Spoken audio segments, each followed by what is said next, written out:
성도 여러분 반갑습니다. 날씨가 좀 우중충합니다. 비가 올 것 같기도 하고 한겨울이니까 눈이 내려야 될 그런 날씨인 것 같은데 날씨는 좀 우중충합니다만은 우리의 심령만큼은 하나님의 은혜 가운데 예수님의 빛 가운데 생명의 빛으로 늘 밝은 내일을 바라볼 수 있기를 간절히 바랍니다. 오늘 우리가 함께 은혜를 나눌 본문 말씀 신약성경 사도행전 2장 1절부터 13절까지에 있는 말씀입니다. 사도행전 2장 1절부터 13절까지에 있는 말씀 봉독합니다. 오순절날이 이미 이름에 그들이 다 같이 한 곳에 모였더니 호련히 하늘로부터 급하고 강한 바람 같은 소리가 있어 그들이 앉은 온 집에 가득하며 마치 풀의 혀처럼 갈라지는 것들이 그들에게 보여 각 사람 위에 하나씩 임하여 있더니 그들이 다 성령의 충만함을 받고 성령이 말하게 하심을 따라 다른 언어들로 말하기를 시작하니라. 그때에 경건한 유대인들이 천하 각국으로부터 와서 예루살렘에 머물러 있더니 이 소리가 나매 큰 무리가 모여 각각 자기의 방언으로 제자들이 말하는 것을 듣고 소동하여 다 놀라 신기하게 여겨 이르되 보라 이 말하는 사람들이 다 갈릴리 사람이 아니냐 우리가 우리 각 사람이 난 곳 방언으로 듣게 되는 것이 어찌 됨이냐 우리는 바데인과 메데인과 엘람인과 또 메소보다미아, 유대와 갑바도기아, 본도와 아시아, 부르기아와 밤빌리아, 애국과 및 구레네에 가까운 리비아 여러 지방에 사는 사람들과 로마로부터 온 나그네 곧 유대인과 유대교에 들어온 사람들과 그레데인과 아라비아인들이라 우리가 다 우리의 각 언어로 하나님의 큰 일을 말함을 듣는도다 하고 다 놀라며 당황하여 서로 이르되 이 어찌 된 일이냐 하며 또 어떤 이들은 조롱하여 이르되 그들이 새술에 취하였다 하더라. 아멘. 오순절이 되어서 성령이 임하신 사건 우리가 잘 알고 있는 내용입니다.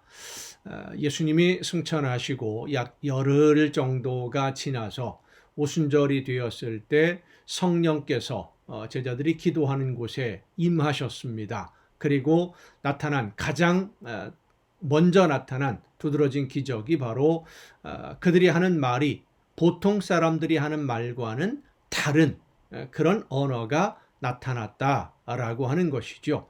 쉽게 표현하면 요즘 말로 표현하면 동시통역이 이루어졌다라고 말할 수 있습니다. 각 나라 사람들이 각각 자기 나라 말로 알아들을 수 있는 그런 놀라운 역사가 나타난 것입니다. 그것을 성경에서 표현하기를 방언이라고 설명을 했는데 요즘 우리가 보통 이야기하는 성령의 은사로 나타나는 방언과는 다른 모습으로 나타난 것을 볼 수 있죠. 이런 그 방언의 은사 여러 가지를 우리가 생각할 수 있습니다만은 방언이라고 하는 것이 나는 내가 하는 말로 그냥 내가 하는 말로 기도했는데 다른 사람들에게는 방언으로 들릴 수 있는 그런 방언이 있을 수 있고요. 또 나는 알아듣지 못하고 방언으로 기도하는데 다른 사람에게는 알아듣는 언어로 들려질 수도 있고 나도 못 알아듣고 상대방도 못 알아듣는 그런 방언도 있을 수 있고요. 여러 가지 방언들이 있습니다만은 오늘 본문에 나오는 이 사도행전에 나오는 처음에 있었던 이 방언은 제자들에게 성령이 임하셨을 때 모든 사람들이 각각 자기 언어로 알아들었다라고 하는 것입니다. 왜 이런 역사가 나타난 것일까? 그곳에 모인 사람들이 정말로 많은 나라에서 모인 사람들이에요. 이스라엘이라는 나라가 아수르의 포로로 끌려가면서 그리고 바벨론의 포로로 끌려가면서 그 사람들이 다 예루살렘으로 돌아오지를 않고 고국에 돌아와도 된다라고 했을 때 많은 지역으로 흩어져 나가 있었고요. 흩어져 나가 있었지만 그들은 하나님의 말씀을 기억하고 있었고 유월절, 오순절 이런 절기가 되면 예루살렘에 모여서 예배하는 것을 그들의 평생의 삶으로 그렇게 여기고 있었던 각지에 흩어져 있는 그런 유대인들이 많이 있었어요. 그들이 이제 오순절이 되어서 다 모였는데 뭐 이때는 여러 가지 그 의미를 가지고 모였겠죠.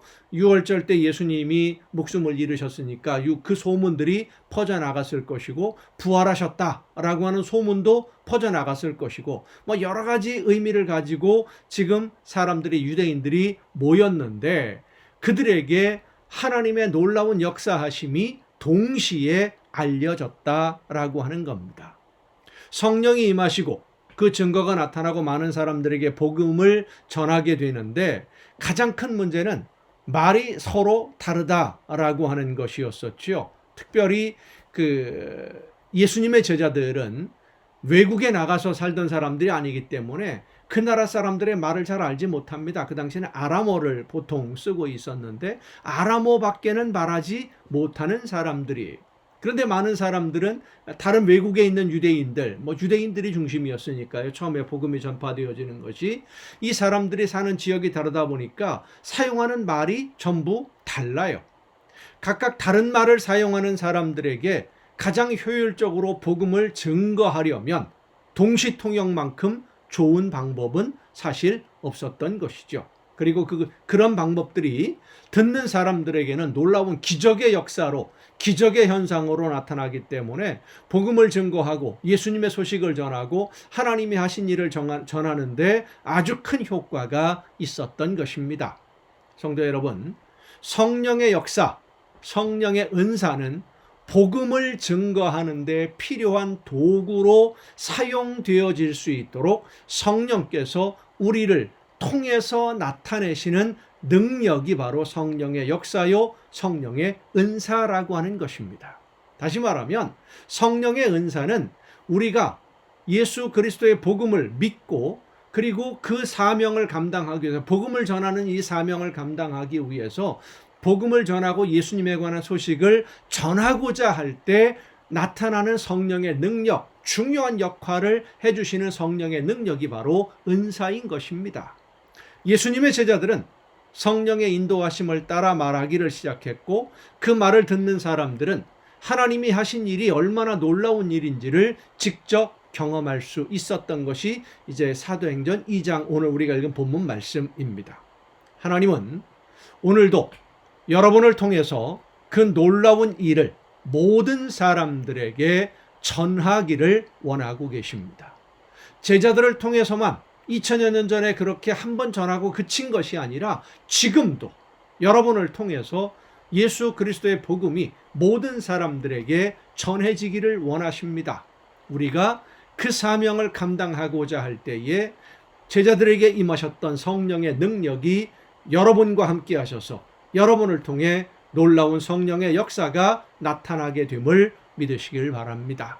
이 하나님의 놀라운 역사를 나타내는 도구로 여러분 일해보지 않으시렵니까? 여러분이 하나님의 뜻을 나타내는 도구로 사용되어지기를 진심으로 원하고 성령의 역사하심에 순종하면 하나님이 여러분 모두를 사용하셔서 여러분의 이웃들에게 있는 모든 사람들에게 하나님의 살아계신 증거를 나타내 보여주실 것입니다. 결단하고 성령의 역사하심을 따라 순종하는 도구로 쓰임받는 여러분 모두가 될 수 있기를 간절히 바랍니다. 기도하시겠습니다.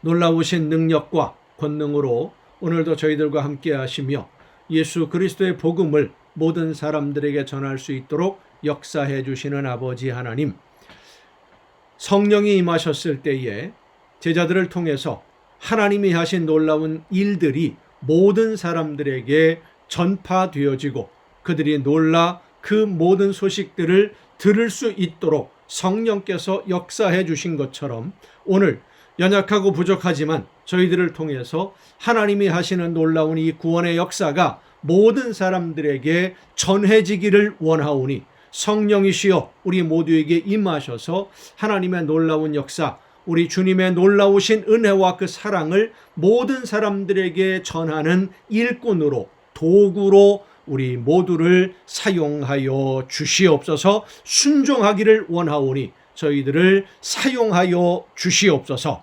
이 모든 말씀을 예수님의 이름으로 기도하옵나이다. 아멘.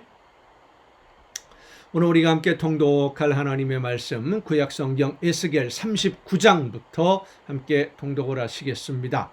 하나님이 에스겔 선지자에게 또 다른 환상을 보여주십니다. 마른 뼈가 일어나는 환상, 아주 유명한 환상이죠. 희망이 없고 소망이 없는 것 같았지만 하나님의 말씀으로 순종할 때에 이스라엘이 회복되어지는 놀라운 역사, 그리고 또 이어서 에스겔 선지자에게 환상을 보여주는데 예루살렘 성전의 모습을 보여줍니다. 바벨론에 의해서 약탈당하고 불에 타서 완전히 폐허가 된 하나님의 성전 예루살렘이 다시 세워진 그런 모습을 보여주게 되는데, 이 에스겔에게 보여주시는 이 예루살렘 성전의 환상은 이전에 있던 그런 모습이 아니라 하나님의 놀라운 역사하심으로 다시 세워질 성전을 보여줍니다. 불가능한 일이고 기대할 수 없는 일이었지만 하나님은 환상 중에 새로운 예루살렘을 보여주셨고 그 이스라엘을 하나님이 제사장 나라로 사용해 주실 것을 말씀해 주십니다. 무너진 성전의 재건은 하나님이 주시는 꿈의 이야기입니다. 우리는 대부분의 사람들이 욕심으로 꿈을 품습니다. 꿈을 가져요. 그렇지만 욕심으로 품는 꿈은 이루어질 수 없습니다. 이룬다고 해도, 그 꿈대로 모든 것을 이루었다고 해도 우리에게 그리 유익하지 않습니다. 하지만 하나님이 주시는 꿈, 성령의 인도하심을 따라 하나님의 나라를 이루어가는, 하나님이 기뻐하시는 도구로 쓰임받는 꿈, 하나님이 주시는 꿈을 품으면, 그리고 그 꿈을 이루기 위해서 열심히 최선을 다해 노력할 때 하나님이 그 꿈을 이루어 주시고 놀라운 기적의 역사로 여러분의 삶을 아름다운 열매로 채워 주실 줄로 믿습니다. 여러분의 가슴에 하나님이 주시는 꿈을 품고 그 꿈을 이루기 위해 기도하며 순종하며 나아가는 여러분 모두가 될 수 있기를 바랍니다. 자, 에스겔서 39장부터 함께 통독하시겠습니다. 구약성경 에스겔 39장입니다. 그러므로 인자야, 너는 고객에 예언하여 이르기를, 주 여호와께서 이같이 말씀하시되, 로스와 메섹과 두발왕 고가, 내가 너를 대적하여 너를 돌이켜서 이끌고 북쪽 끝에서부터 나와서 이스라엘 산 위에 이르러 내 활을 쳐서 내 왼손에서 떨어뜨리고 내 화살을 내 오른손에서 떨어뜨리리니, 너와 내 모든 무리와 너와 함께 있는 백성이 다 이스라엘 산 위에 엎드러지리라. 내가 너를 각종 사나운 새와 들짐승에게 넘겨 먹게 하리니 내가 빈 들에 엎드러지리라. 이는 내가 말하였음이라. 주 여호와의 말이니라. 내가 또 풀을 마곡과 및 섬에 평안히 거주하는 자에게 내리리니 내가 여호와인 줄을 그들이 알리라. 자, 여러분, 이 상황을 보면 이렇습니다. 이스라엘 백성들이 돌아와서 성전을 다시 건축하고 하나님이 원하시는 뜻대로 순종하려고 할 때 주변에 있는 나라들이 연합군을 결성해서 막 쳐들어온다. 얼마나 불안하고 두렵겠습니까? 말씀을 따라 믿음으로 열심히 순종하고 있는데 어려움을 당한다. 그러면 혼란을 겪을 수밖에 없는 거죠. 왜 하나님의 말씀대로 순종하는데 이렇게 어려운 일이 생겨? 힘든 일이 생겨? 그들을 맞서 싸울 만한 능력이 없는데, 우리 힘으로 해결할 방법이 없는데. 그런데 하나님이 이렇게 하시는 것은 그들을 멸망시키기 위해서, 하나님의 놀라운 능력을 나타내 보여주기 위해서 전쟁을 일으키게 만들었지만 결국 그들은 다 망하고 이스라엘이 승리한다는 거예요. 어려움이 생기는 것, 어려움을 내가 견디라는 것이 아니라 내가 하나님의 말씀을 따라 믿음으로 순종할 때 하나님이 나와 함께 하심을 보여주시는 증거로 그런 어려운 일들을 보여주실 수도 있다라고 하는 겁니다. 두려울 게 없는 거예요. 하나님의 말씀대로 순종하는 자녀들에게는 합력해서 모든 것이 선한 열매로 거두어질 줄로 믿기 때문입니다. 그리고 그 믿음대로 이루어 주십니다.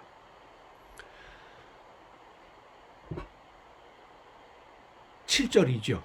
7절입니다. 내가 내 거룩한 이름을 내 백성 이스라엘 가운데에서 알게 하여 다시는 내 거룩한 이름을 더럽히지 아니하게 하리니 내가 여호와 곧 이스라엘의 거룩한 자인 줄을 민족들이 알리라 하라. 주 여호와의 말씀이니라. 볼지어다 그날이 와서 이루어지리니 내가 말한 그날이 이 날이라. 이스라엘 성읍들에 거주하는 자가 나가서 그들의 무기를 불태워 사르되 큰 방패와 작은 방패와 활과 화살과 몽둥이와 창을 가지고 7해 동안 불태우리라. 그러니까 이스라엘을 공격하러 왔던 사람들을 그렇게 진멸해서 다 없애버리게 이기게 해주시겠다는 겁니다. 하나님이 살아계신 증거를 보여주겠다는 거죠. 이같이 그 무기로 불을 피울 것이므로 그들이 들에서 나무를 주워오지 아니하며 숲에서 벌목하지 아니하겠고 전에 자기에게서 약탈하던 자의 것을 약탈하며 전에 자기에게서 늑탈하던 자의 것을 늑탈하리라. 이스라엘이 모든 것을 전쟁에서 이기고 모든 것을 빼앗는다라는 것, 전리품으로 얻게 해주시겠다. 주 여호와의 말씀이니라. 그날에 내가 곡을 위하여 이스라엘 땅 곧 바다 동쪽 사람이 통행하는 골짜기를 매장지로 주리니 통행하던 길이 막힐 것이라. 사람이 거기에서 곡과 그 모든 무리를 매장하고 그 이름을 하몬곡의 골짜기라 일컬으리라. 이스라엘 족속이 7달 동안에 그들을 매장하여 그 땅을 정결하게 할 것이라. 그 땅 모든 백성이 그들을 매장하고 그로 말미암아 이름을 얻으리니 이는 나의 영광이 나타나는 날이니라. 주 여호와의 말씀이니라. 그들이 사람을 택하여 그 땅에 늘 순행하며 매장할 사람과 더불어 지면에 남아있는 시체를 매장하여 그 땅을 정결하게 할 것이라. 7달 후에 그들이 살펴보되 지나가는 사람들이 그 땅으로 지나가다가 사람의 뼈를 보면 그 곁에 편말을 세워 매장하는 사람에게 가서 하몬곡 골짜기에 매장하게 할 것이요 성읍의 이름도 하모나라 하리라. 그들이 이같이 그 땅을 정결하게 하리라. 주 여호와께서 이같이 말씀하셨느니라. 너 인자야, 너는 각종 새와 들의 각종 짐승에게 이르기를 너희는 모여오라. 내가 너희를 위한 잔치 곧 이스라엘 산 위에 예비한 큰 잔치로 너희는 사방에서 모여 살을 먹으며 피를 마실지어다. 너희가 용사의 살을 먹으며 세상 왕들의 피를 마시기를 바산의 살찐 짐승 곧 수량이나 어린 양이나 염소나 수송아지를 먹듯 할지라. 내가 너희를 위하여 예비한 잔치의 기름을 너희가 배불리 먹으며 그 피를 취하도록 마시되 내 상에서 말과 기병과 용사와 모든 군사를 배부르게 먹일지니라 하라. 주 여호와의 말씀이니라. 내가 내 영광을 여러 민족 가운데에 나타내요 모든 민족이 내가 행한 심판과 내가 그 위에 나타낸 권능을 보게 하리니 그날 이후에 이스라엘 족속은 내가 여호와 자기들의 하나님인 줄을 알겠고 여러 민족은 이스라엘 족속이 그 죄악으로 말미암아 사로잡혀 갔던 줄을 알지라. 그들이 내게 범죄하였으므로 내 얼굴을 그들에게 가리고 그들을 그 원수의 손에 넘겨 다 칼에 엎드러지게 하였으되 내가 그들의 더러움과 그들의 범죄한 대로 행하여 그들에게 내 얼굴을 가리었었느니라. 그러므로 주 여호와께서 이같이 말씀하셨느니라. 내가 이제 내 거룩한 이름을 위하여 열심을 내어 야곱의 사로잡힌 자를 돌아오게 하며 이스라엘 온 족속에게 사랑을 베풀지라. 그들이 그 땅에 평안히 거주하고 두렵게 할 자가 없게 될 때에 두려움을 품고 내게 범한 죄를 뉘우치리니 내가 그들을 만민 중에서 돌아오게 하고 적국 중에서 모아내어 많은 민족이 보는 데에서 그들로 말미암아 나의 거룩함을 나타낼 때라. 전에는 내가 그들이 사로잡혀 여러 나라에 이르게 하였거니와 후에는 내가 그들을 모아 고국 땅으로 돌아오게 하고 그 한 사람도 이방에 남기지 아니하리니 그들이 내가 여호와 자기들의 하나님인 줄을 알리라. 내가 다시는 내 얼굴을 그들에게 가리지 아니하리니 이는 내가 내 영을 이스라엘 족속에게 쏟았음이라. 주 여호와의 말씀이니라. 40장입니다. 우리가 사로잡힌 지 25째 해 성이 함락된 후 14째 해 첫째 달 10째 날에 곧 그날에 여호와의 권능이 내게 임하여 나를 데리고 이스라엘 땅으로 가시되, 그러니까 이스라엘이 함락되었다, 성이 함락되었다 그러면 다 폐허가 되었다라는 얘기입니다. 성전이 불에 타고 모든 것을 약탈당한 다음이죠. 하나님이 이상 중에 나를 데리고 이스라엘 땅에 이르러 나를 매우 높은 산 위에 내려놓으시는데 거기에서 나무로 향하여 성읍 형상 같은 것이 있더라. 나를 데리시고 거기에 이르시니 모양이 놋같이 빛난 사람 하나가 손에 삼줄과 측량하는 장대를 가지고 문에 서 있더니 그 사람이 내게 이르되 인자야 내가 네게 보이는 그것을 눈으로 보고 귀로 들으며 네 마음으로 생각할지어다. 내가 이것을 네게 보이려고 이리로 데리고 왔나니 너는 본 것을 다 이스라엘 족속에게 전할지어다 하더라.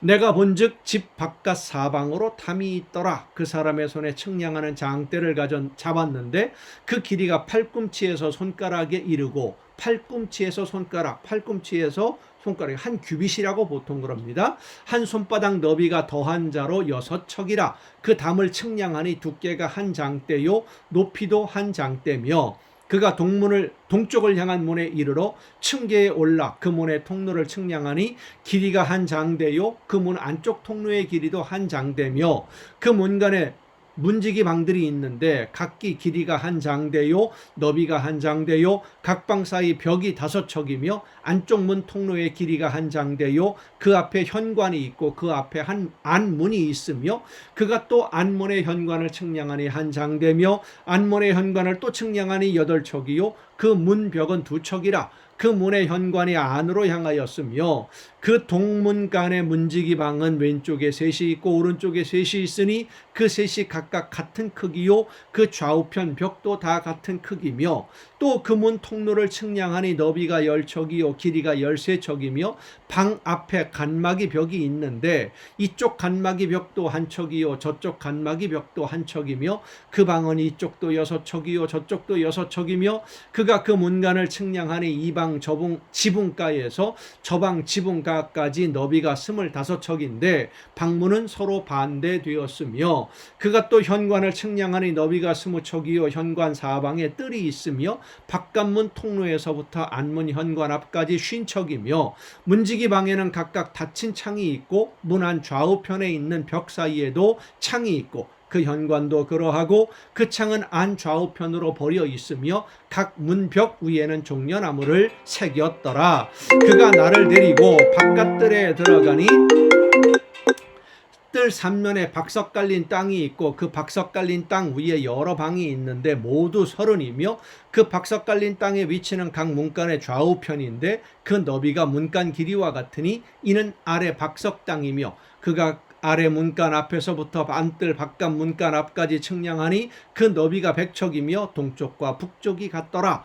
그가 바깥뜰 북쪽을 향한 문간의 길이와 너비를 측량하니 길이는 50척이요 너비는 25척이며 문지기 방이 이쪽에도 셋이요 저쪽에도 셋이요 그 벽과 그 현관도 먼저 측량한 문간과 같으며 그 창과 현관의 길이와 너비와 종려나무가 다 동쪽을 향한 문간과 같으며 그 문간으로는 올라가는 7층계가 있고 그 안에 현관이 있으며 안뜰에도 북쪽 문간과 동쪽 문간과 마주 대한 문간들이 있는데 그가 이 문간에서 맞은쪽 문간까지 측량하니 100척이더라.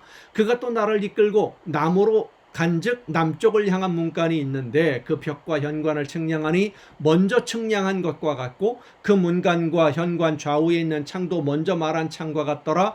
그 문간의 길이는 50척이요 너비는 25척이며 또 그리로 올라가는 7층계가 있고 그 안에 현관이 있으며 또 이쪽 저쪽 문벽 위에 종려나무를 새겼으며 안뜰에도 남쪽을 향한 문간이 있는데 그가 남쪽을 향한 그 문간에서 맞은쪽 문간까지 측량하니 100척이더라. 그가 나를 데리고 그 남문을 통하여 안뜰에 들어가서 그 남문의 너비를 측량하니 크기는 길이가 50척이요 너비가 25척이며 그 문지기 방과 벽과 현관도 먼저 측량한 것과 같고 그 문간과 현관 좌우에도 창이 있으며 그 사방 현관의 길이는 25척이요 너비는 5척이며 현관이 바깥들로 향하였고 그 문벽 위에도 종려나무를 새겼으며 그 문간으로 올라가는 8층계가 있더라. 그가 나를 데리고 안뜰 동쪽으로 가서 그 문간을 측량하니 크기는 길이가 50척이요 너비가 25척이며 그 문지기 방과 벽과 현관이 먼저 측량한 것과 같고 그 문간과 그 현관 좌우에도 창이 있으며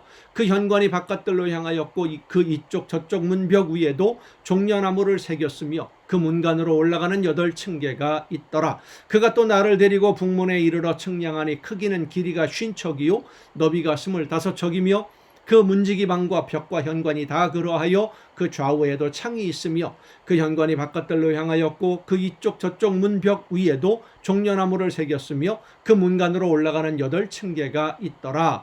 그 문벽 곁에 문이 있는 방이 있는데 그것은 번제물을 씻는 방이며 그 문의 현관 이쪽에 상 둘이 있고 저쪽에 상 둘이 있으니 그 위에서 번제와 속죄제와 속건제의 희생제물을 잡게 한 것이며 그 북문 바깥 곧 입구로 올라가는 곳 이쪽에 상 둘이 있고 문의 현관 저쪽에 상 둘이 있으니 문곁 이쪽에 상이 넷이 있고 저쪽에 상이 넷이 있어 상이 모두 8개라. 그 위에서 희생제물을 잡았더라. 또 다듬은 돌로 만들어 번제에 쓰는 상 넷이 있는데 그 길이는 한 척 반이요 너비는 한 척 반이요 높이는 한 척이라. 번제의 희생제물을 잡을 때에 쓰는 기구가 그 위에 놓였으며 현관 안에는 길이가 손바닥 넓이만한 갈고리가 사방에 박혔으며 상들에는 희생제물의 고기가 있더라. 안문 밖에 있는 안뜰에는 노래하는 자의 방 둘이 있는데 북문 곁에 있는 방은 남쪽으로 향하였고 남문 곁에 있는 방은 북쪽으로 향하였더라. 그가 내게 이르되 남쪽을 향한 이 방은 성전을 지키는 제사장들이 있을 것이요 북쪽을 향한 방은 제단을 지키는 제사장들이 있을 것이라. 이들은 레위의 후손 중 사독의 자손으로서 여호와께 가까이 나아가 수종드는 자니라 하고 그가 또 그 뜰을 측량하니 길이는 100척이요 너비는 100척이라. 네모 반듯하며 제단은 성전 앞에 있더라. 그가 나를 데리고 성전 문 현관에 이르러 그 문의 좌우 벽을 측량하니 너비는 이쪽도 5척이요 저쪽도 5척이며 두께는 문 이쪽도 3척이요 문 저쪽도 3척이며 그 현관의 너비는 20척이요 길이는 11척이며 문간으로 올라가는 층계가 있고 문 벽 곁에는 기둥이 있는데 하나는 이쪽에 있고 다른 하나는 저쪽에 있더라.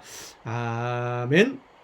불에 타 없어진 성전을 보여주는 것이 아니라 다시 세워질 성전. 그렇습니다. 하나님은 모든 것을 새롭게 하십니다. 오늘 여러분의 모든 것을 새롭게 하실 하나님의 말씀을 듣고 믿음으로 순종함으로 아름다운 열매를 맺는 여러분 모두가 될 수 있기를 간절히 바랍니다. 오늘도 여러분 수고 많으셨습니다. 내일 또 정한 이 시간에 이 가정 예배를 통해서 여러분 모두 함께 다시 만날 수 있기를 바랍니다. 내일 뵙겠습니다.